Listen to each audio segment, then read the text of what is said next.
station into the pub on the platform. It was there when we almost came. After 300 yards, go right on the roundabout. Third exit.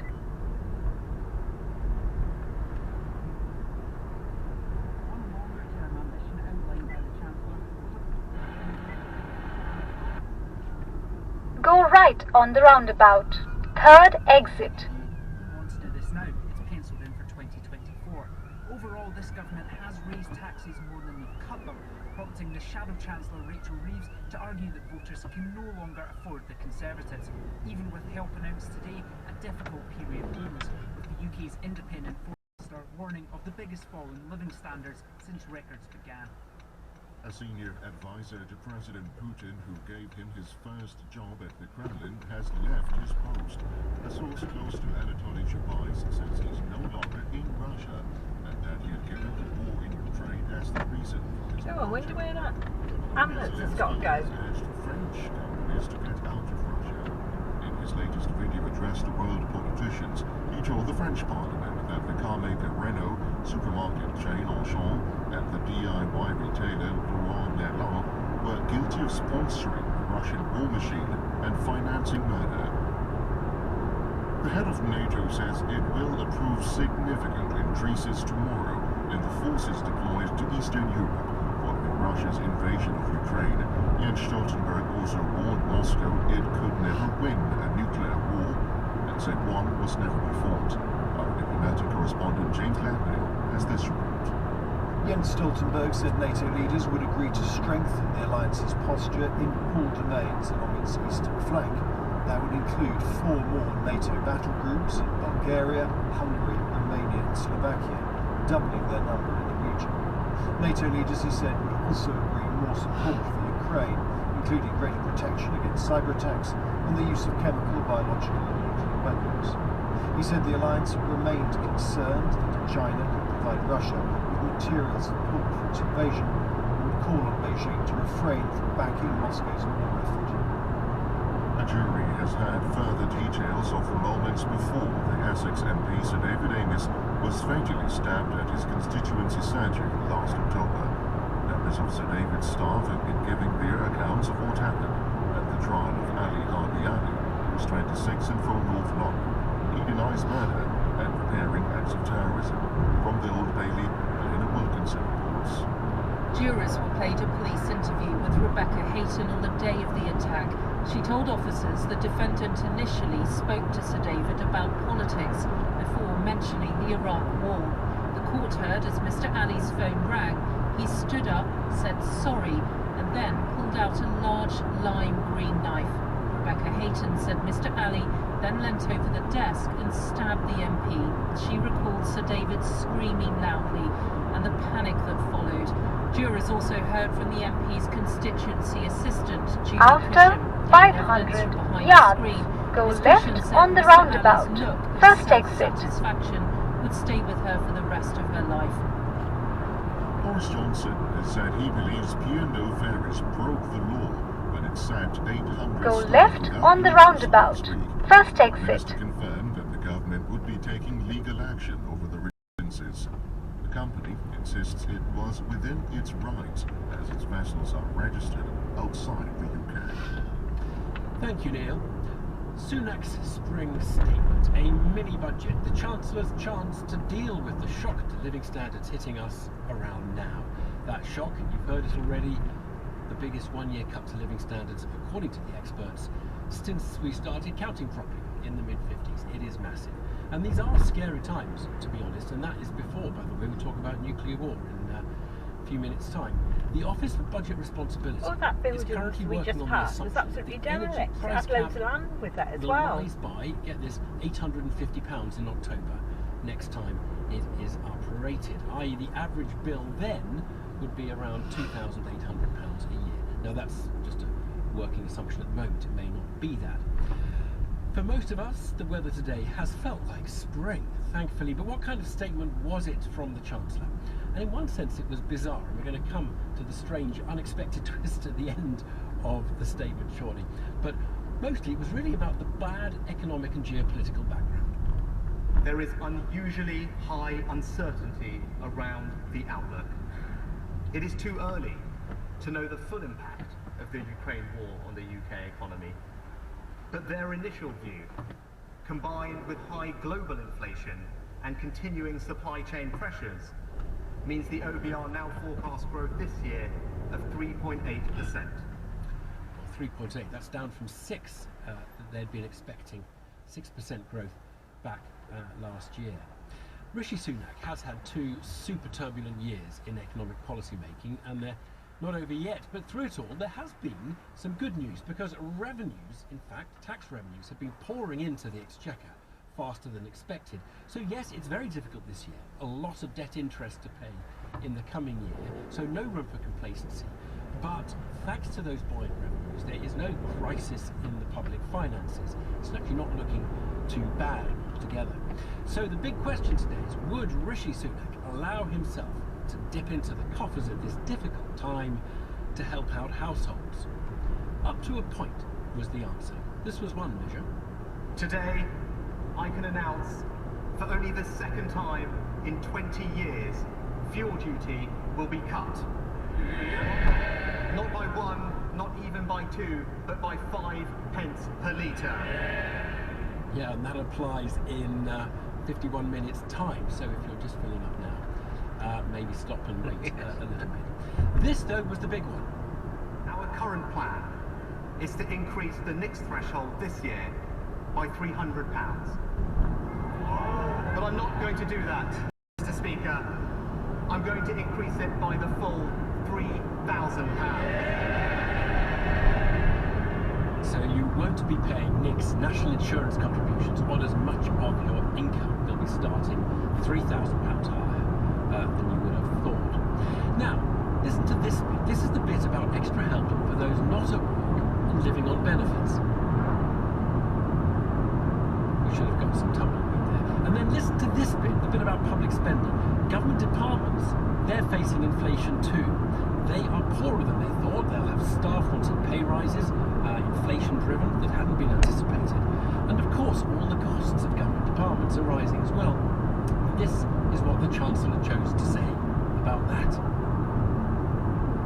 You get the picture. And we may not have heard the last of those 2 missing topics, benefits and After services. 500 yards, they're right. Unexpected flourish in the speech, because faced with charges that he's a big tax-raising chancellor, which he is, he wanted to pre-announce a tax cut. I can confirm, before the end of this Parliament, in 2024, They're right. for the first time in 16 years, the basic rate of income tax will be cut from 20 to 19 pence in the pound. Yeah, well, you did hear him right. That is not now. That is in 2024. That's not next year. That's 2 years' time. Rachel Reeves gave the response to Labour, Shadow Chancellor. This was the thrust of her argument. Today was the day that the Chancellor could have put a windfall tax on oil and gas producers to provide real help to families. But he didn't. Today was the day the Chancellor could have set out a proper plan to support businesses and create good jobs. But he didn't. Today was the day that he could have properly scrapped his national insurance hike. He didn't. Rachel Reeves. Well, inflation's high, above 6% and rising. Benefits are going up with inflation, as it was last September, 3%. It is that gap that is worrying many who are concerned with families on low incomes and benefits. The money-saving expert, Martin Lewis, is among those. I spoke to him half an hour ago. I'd asked for his reaction to the Chancellor's statement today. It was better than I expected, but far more is still needed. I think the biggest change today is the change in the national insurance threshold, which is pretty significant for working people on lower incomes. By increasing the starting point of national insurance by £3,000, you have a maximum saving of £360 a year, and anybody earning below around £35,000 will be paying less national insurance even after the 1.25% point hike that starts in April April.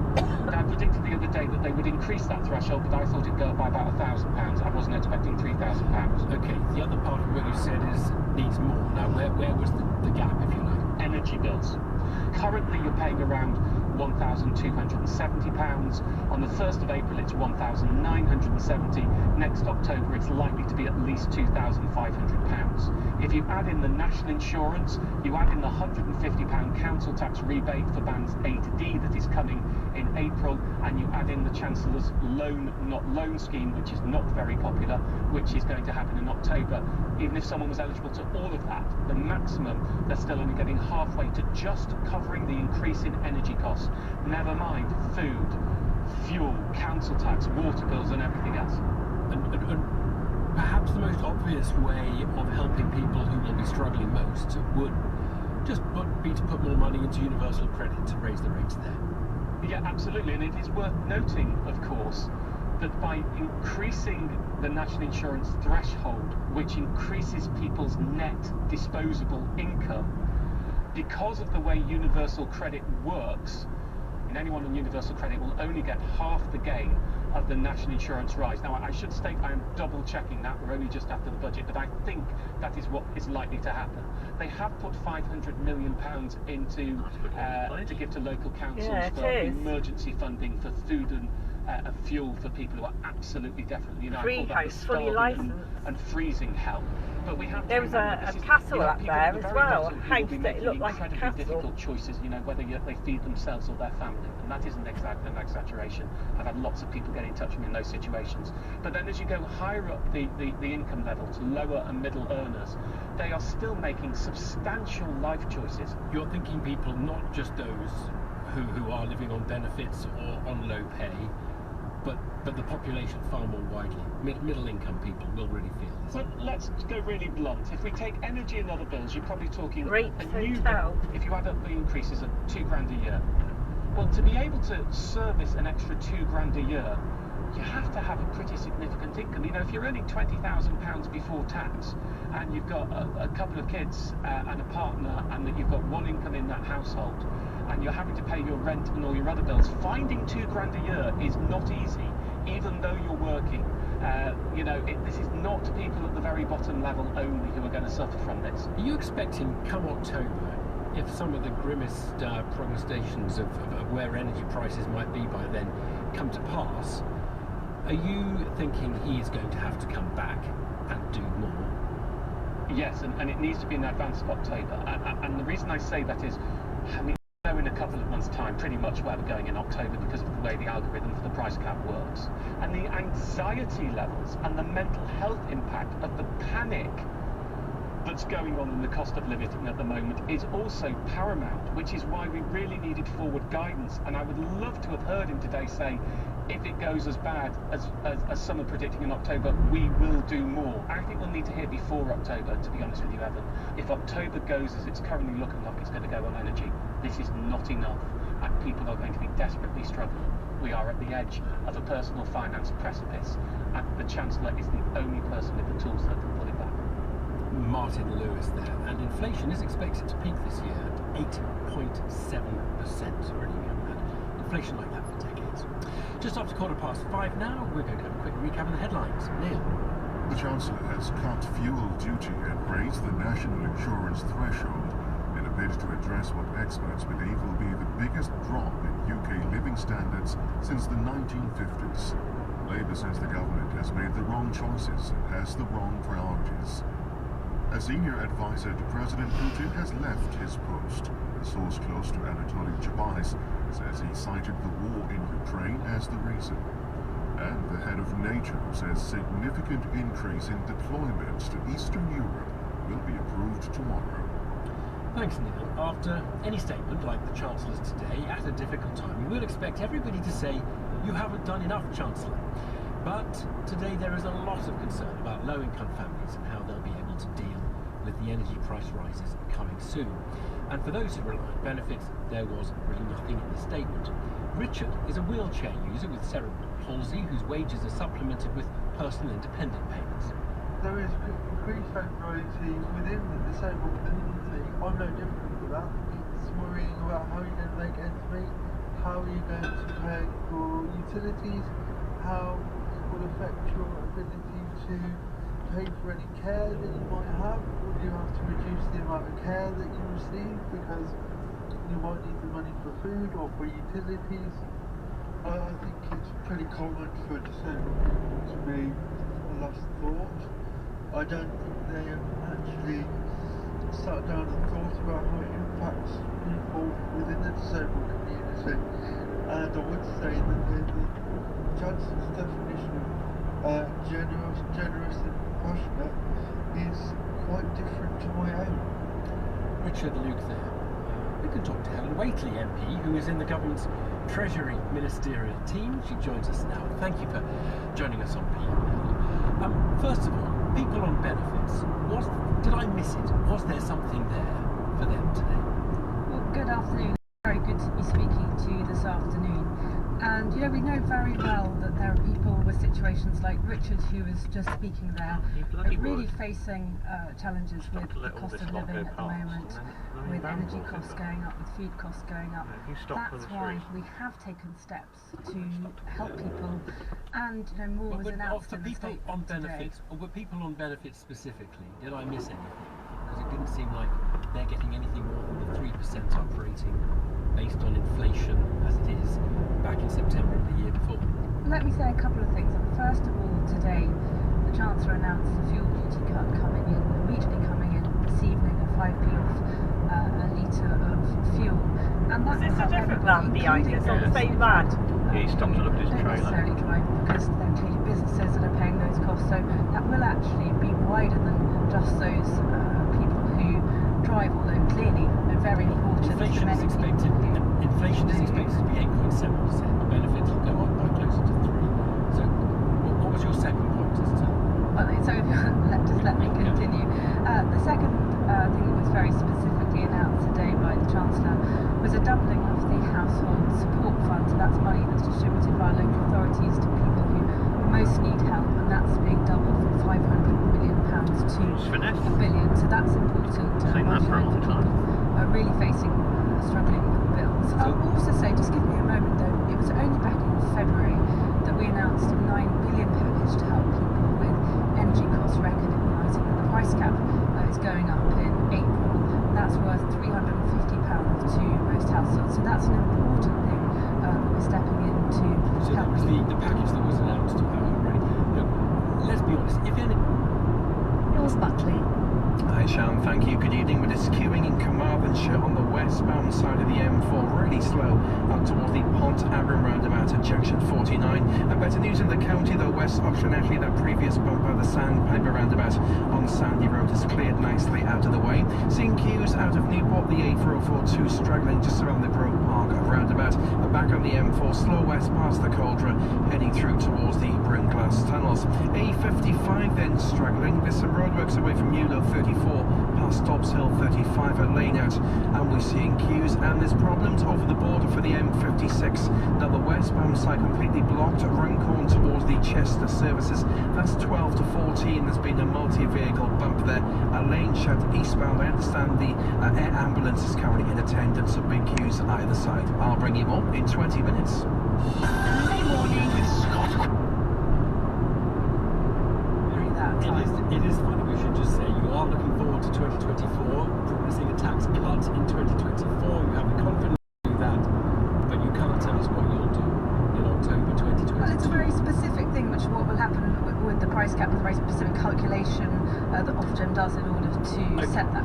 Okay, let us talk about that 1p tax cut in 2 years, because you need to help our audience here who may be puzzled about the Duke of York aspect. Why put up one tax on income now, national insurance, by the way, when we all need extra money because we're at the worst drop in living standards for 3 generations.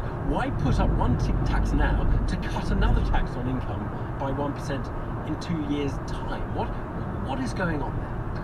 Well, as the Chancellor made clear today and also at the budget, is that as a responsible government we make the tough choices, and We are determined that we shouldn't pass on greater debt to future generations. We're cutting borrowing over the course of this Parliament.